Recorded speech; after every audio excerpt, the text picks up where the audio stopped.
എന്ത് പറ്റി സ്വാസിക? നിങ്ങളുടെ ഇടയിൽ എന്താ ഇപ്പൊ പ്രശ്നം? എന്തുകൊണ്ടാ നിങ്ങൾ ഇപ്പൊ ഡിവോഴ്സ് ചെയ്യാൻ പോണത്? ഞാൻ ഉം.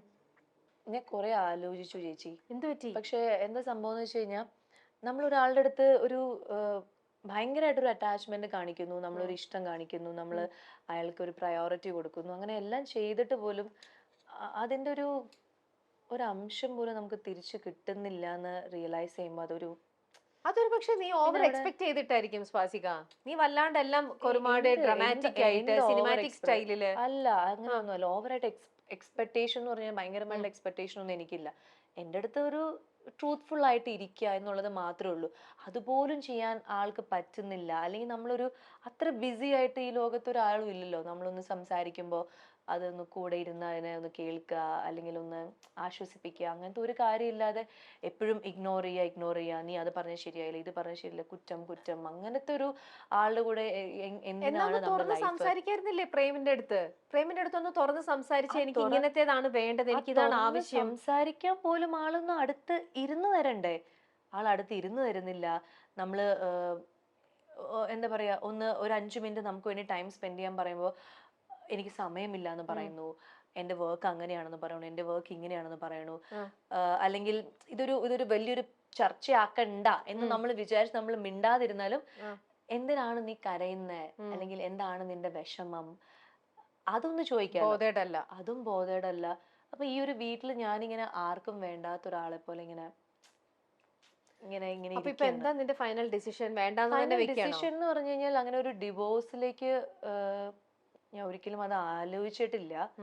പക്ഷെ ഇപ്പോൾ അല്ലെങ്കിൽ ഡിവോഴ്സ് ചെയ്യണം എന്ന് പോലും ഇല്ല. പക്ഷെ എനിക്ക് ആ ഒരു വ്യക്തിയുടെ പ്രസൻസ് ഇപ്പൊ എന്നെ ഭയങ്കരമായിട്ട് വീക്ക് ആക്കാണ്. എനിക്കിപ്പം എന്റേതായിട്ട് കാര്യങ്ങളൊന്നും ചെയ്യാൻ പറ്റുന്നില്ല. ഞാൻ മുൻപ് എത്ര ഹാപ്പി ആയിരുന്നു അതൊന്നും എനിക്കിപ്പോ ചെയ്യാൻ പറ്റുന്നില്ല. സോ ഞാൻ വിചാരിക്കുന്നത് ആളെ ഡിസ്റ്റർബ് ചെയ്യണ്ട, ആളുടെ കാര്യം നോക്കി സന്തോഷമായിട്ട് പോട്ടെ. ഞാൻ എന്റെ കാര്യം നോക്കി ഈ വീട്ടിൽ തന്നെ ഞാൻ താമസിക്കും. എന്റെ കാര്യം നോക്കി ഒരു വാക്ക് പോലും മിണ്ടാതെ, പഴയ പോലെ പരിഭവം പറയാതെ, കംപ്ലൈന്റ് പറയാതെ, എൻ്റെ അടുത്ത് സംസാരിക്കണമെന്ന് പറയാണ്ട്, അങ്ങനെ ഒന്നും പറയാണ്ട് ഞാൻ ഈ വീട്ടിൽ തന്നെ ആളുടെ മുന്നിൽ തന്നെ ഒരു എന്താ പറയാ, ഒരു മരവിച്ച സ്വാസിയെ കാണുന്ന പോലെ ഞാൻ എനിക്ക് വയ്യ സ്വാസിക, ഇത്രയൊന്നും കാണാനുള്ള ചങ്കൂറ്റൊന്നും എനിക്കില്ല. അവനെയും വളരെ നന്നായി പോയി. എനിക്ക് പേടിയാ സ്വാസിക ഇങ്ങനെയൊക്കെ പറയുന്നത്. ഇങ്ങനെയൊക്കെ ഭയങ്കര ഫീലിങ്സോട് കൂടി ഞാൻ ഇപ്പൊ നിർത്താൻ പറയുന്നത് ചോദ്യം ചോദിച്ചു എന്താ തീരുമാനം. അപ്പൊ ഞാനിങ്ങനെ എനിക്കങ്ങ് വിഷമമായി. എന്റെ ദൈവം ഇത് എന്തൊക്കെയാ പറയണത്, ഇതെന്തോ സംഭവം എന്നുള്ളത്. അപ്പൊ എന്താന്ന് പറയാ, അങ്ങനെയൊക്കെ വന്നു കഴിഞ്ഞാൽ ഹലോ മിസ്റ്റർ പ്രേ, ഇവിടെ വന്നിരിക്കും, എനിക്ക് നിങ്ങളുടെ അടുത്ത് കുറച്ച് കാര്യങ്ങൾ സംസാരിക്കാനുണ്ട്. അല്ല അങ്ങനെയൊക്കെ പറഞ്ഞാൽ മതി. അങ്ങനെ അല്ലാതെ ഇങ്ങനെ നാടകീയമായി. അല്ല, ഇത് ഞാൻ ഫ്രണ്ടിനോടല്ലേ പറയണത്. പ്രേമായിരുന്നെങ്കിൽ ഞാൻ തലക്കെട്ട് അടിച്ചേനെ, കൊടുത്തേനെ. ഇതിപ്പോ ഫ്രണ്ടിനോട് നമ്മുടെ ഉള്ളിൽ തുറന്ന് വിഷമം പറയാണല്ലോ. ഓക്കെ. അപ്പൊ എന്താന്നറിയോ, ഇതൊക്കെ നമ്മുടെ വെറും ഇത് ആക്ട് ചെയ്ത് നമ്മളെ കാണിച്ചതാണ്. ഇതൊന്നും റിയൽ ലൈഫ് സംഭവങ്ങളൊന്നും അല്ല കേട്ടല്ലോ. അപ്പൊ ഇത് നിങ്ങൾക്ക് ഹൈലൈറ്റ് ആയിട്ടുള്ള സംഭവം എല്ലാ സാധനങ്ങളും ഇപ്പൊ ചാനലിന് കിട്ടിയല്ലോ, സമാധാനമായല്ലോ. പാവം ഇരിക്കുന്ന ഒരു സ്വാസിക. ഞാൻ റീല് ചെയ്തിട്ട് തന്നെ അതിനകത്ത് എന്തോ പറഞ്ഞിട്ട് ആ ആൾക്കാര് ഇത്ര പെട്ടെന്ന് ഡിവോഴ്സിനെ കുറിച്ച് നിങ്ങൾ റീൽ ചെയ്യണ്ടായിരുന്നു എന്നൊക്കെ പറഞ്ഞു. അപ്പൊ ഇത് കേൾക്കുമ്പോ എന്തൊക്കെയായിരിക്കും. ഇനിയിപ്പോ നാളെ മുതൽ ഓൺലൈൻ ചാനൽ സ്വാസിക ഡിവോഴ്സിനെ കുറിച്ച് പറയുന്നത് കരഞ്ഞോണ്ടിരിക്കുന്നതൊക്കെ ഇവർ അപ്ലോഡ് ചെയ്യും. ഈ ദുഷ്ടൻ പ്രൊഡ്യൂസർ തിരിച്ചു പാരാതിട്ട്. ഞാൻ കുറച്ചുള്ള സോഷ്യൽ മീഡിയയിൽ ഒന്ന് എയറിലല്ലായിരുന്നു. വൈറലായിക്കോളൂ. എന്നാ പിന്നെ നമുക്ക് അടുത്ത ചോദ്യം, ചക്കം പക്കത്തിൽ അടുത്ത ചോദ്യം. ആയുധം വെച്ചോളൂ. മറന്നുപോയി. റെഡി? പ്രേമിനെ ഞാൻ വെറുതെ ഇറിറ്റേറ്റ് ചെയ്യാറുണ്ട്. ഈ ഞാനെന്ന് ഉദ്ദേശിക്കുന്നത് സ്വാസിക വെറുതെ ഇറിറ്റേറ്റ് ചെയ്യാറുണ്ട്. ഊതിക്കോളൂ, എന്നാലല്ലേ എനിക്ക് ടാസ്ക് തരാൻ പറ്റുള്ളൂ. ഊതു.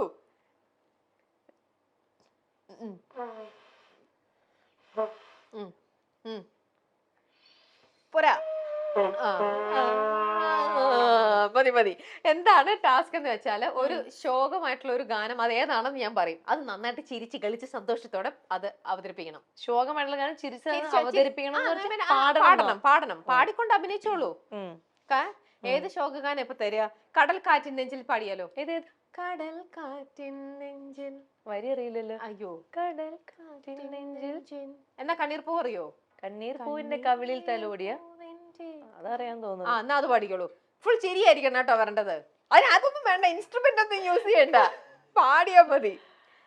ആ കണ്ണീർ പൂവിന്റെ എന്ത് കവിളിൽ തലോടി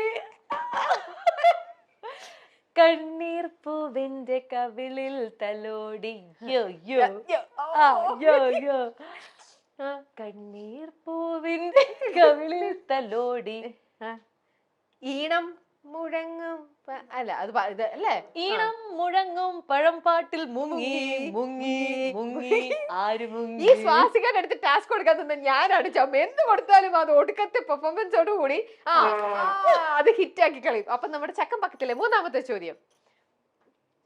ആ പ്രേമ സ്വാസികയുടെ കൂടെ വീണ്ടും ഒരുമിച്ച് ചേർന്ന് അഭിനയിക്കണം എന്ന് പറഞ്ഞിട്ടുണ്ട്. പ്രേമ ആ ഇല്ല ഇല്ല. ശ്ശെ, എന്നാ സ്വാസിക പറഞ്ഞിട്ടുണ്ട്. ഞാൻ പറഞ്ഞ ഉണ്ട് ഞാൻ തീർച്ചയായിട്ടും പ്രേമിനോടല്ല പറഞ്ഞിരിക്കുന്നത്, ബാക്കിയുള്ളവരോട് എല്ലാവരുടെ അടുത്തും. അപ്പൊ കുഴപ്പമില്ല, വേണ്ടെന്ന്. അപ്പൊ അടുത്ത ചോദ്യത്തിലേക്ക് പോവാം. സാരിയാണ് എനിക്ക്, അതായത് സ്വാസികയ്ക്ക് ഏറ്റവും കൂടുതൽ ഇഷ്ടപ്പെട്ട ഒരു വേഷം ആണോ? അതെ, ഊതിക്കൊടു.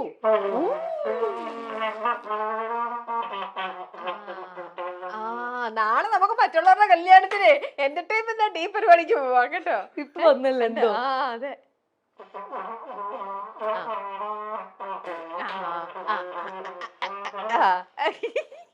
ഇഷ്ടപ്പെട്ട ഒരു പാട്ട് വായിച്ചു എന്നാ അതില് നല്ല മിടുക്കിയാണല്ലോ. ഇപ്പൊ നല്ല സൂപ്പറായിട്ട് പ്ലേ പാട്ടൊന്നും വായിക്കാൻ പറ്റില്ല. ഇപ്പൊ ഞാൻ എന്തോ വായിച്ചു അത്രേ ഉള്ളൂ. അതെ, എന്തൊക്കെയൊക്കെയോ ഇപ്പൊ വന്നു. കറക്റ്റ് എന്തോ ഈ സാധനത്തിൽ എന്തോ പിടിച്ചപ്പോ വന്നു. അപ്പൊ സാരിയാണ് ഇഷ്ടം. നടിയും അവതാരകയുമായ സ്വാസിക വിജയുടെ രണ്ടാം വിവാഹ വീഡിയോ ആണ് ഇപ്പോൾ സോഷ്യൽ മീഡിയയിൽ വൈറലാകുന്നത്. തമിഴ് ആചാരപ്രകാരമുള്ള മനോഹരമായൊരു വിവാഹ വീഡിയോ ആണ് ഇത്. തമിഴ് ആചാരപ്രകാരം താരം രണ്ടാമതും വിവാഹിതയായി എന്നതിന്റെ സൂചനയാണ് ഇപ്പോൾ പുറത്തു വന്നിരിക്കുന്നത്. കഴിഞ്ഞ വർഷമായിരുന്നു നടിയും അവതാരകയുമായ സ്വാസിക വിജയ് വിവാഹിതയായത്. ടെലിവിഷൻ താരവും മോഡലുമായ പ്രേം ജേക്കബ് ആണ് നടിയുടെ ഭർത്താവ്. സുരേഷ് ഗോപി, ഇടവേള ബാബു, രചന നാരായണൻകുട്ടി, മഞ്ജു പിള്ള, സരയു തുടങ്ങി നിരവധി പേർ വിവാഹത്തിൽ പങ്കെടുക്കാൻ എത്തിയിരുന്നു. ഏറെ നാളത്തെ പ്രണയത്തിന് ശേഷമാണ് ഇരുവരും വിവാഹിതരായത്. കഴിഞ്ഞ വർഷം ഇതേ ദിവസമായിരുന്നു വിവാഹം. ഒന്നാം വിവാഹ വാർഷികത്തിൽ വീണ്ടും വിവാഹിതരായിരിക്കുകയാണ് താരദമ്പതികൾ ഇപ്പോൾ. ഇതിന്റെ വീഡിയോ പ്രേം സോഷ്യൽ മീഡിയയിൽ പങ്കുവച്ചിട്ടുണ്ട്.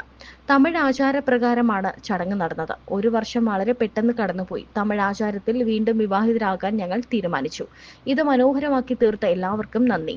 ഷൂട്ടാണെങ്കിലും ഞങ്ങൾ രണ്ടുപേർക്കും ഇതൊരു യഥാർത്ഥ കല്യാണമായി തോന്നി. എല്ലാവരോടും സ്നേഹം എന്ന അടിക്കുറിപ്പോടെയാണ് പ്രേം വീഡിയോ പങ്കുവച്ചത്. വീഡിയോയ്ക്ക് താഴെ നിരവധി പേരാണ് താരദമ്പതികൾക്ക് ആശംസകൾ അറിയിച്ചുകൊണ്ട് എത്തിയിട്ടുള്ളത്. വൈഗ എന്ന ചിത്രത്തിലൂടെയാണ് സ്വാസികയുടെ സിനിമ അരങ്ങേറ്റം. റാട്ട്, കുമാരി, ഉടയോൾ, പത്താം വളവ്, ഇട്ടിമാണി, മെയ്ഡ് ഇൻ ചൈന, കാറ്റുമഴയും, സ്വർണ്ണക്കടുവ, കുട്ടനാടൻ മാർപ്പാപ്പ, അറ്റ് വൺസ്, ഒറീസ, സ്വർണ്ണ മത്സ്യങ്ങൾ, അയാളും ഞാനും തമ്മിൽ, ബാങ്കിംഗ് അവേഴ്സ്, മോൺസ്റ്റർ, ചതുരം, വാസന്തി തുടങ്ങിയവയാണ് സ്വാസികയുടെ പ്രധാന ചിത്രങ്ങൾ.